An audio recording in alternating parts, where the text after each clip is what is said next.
Рибократците не мируваат. Тие на секој можен начин оѓаат инвентивни начини да заловат што е можно поголемо количество риба која ќе им донеси легална заработка. Штетата за жал е огромна, бидејќи не се знае колку риби завршиле фатени во мрежите, или колку биле шверцувани од Албанија, ниту колку од нив завршиле на домашниот пазар. Јас мислам дека најголемата грешка што сега се даде на концесија на 7 групи езерово и се користат мрежи.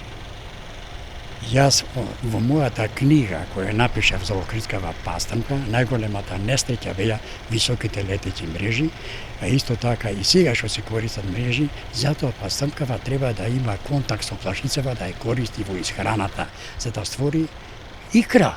И пастамката во земирање неконтролирано се движи и станува лесен плен за оние што крадат риби.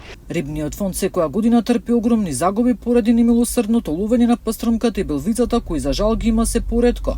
Екологистите посочуваат дека осиромашувањето на рибните резерви има штетно влијание врз биолошката разновидност. Охридсково езеро да се даде под концесија на локалните власти Охрид, Струга и Подградици спортски риболов со туризам, да се не користат мрежи. И покрај акциите на полицијата, рибократците не запираат. Кражби на риби има многу често, а за жал и во голем број.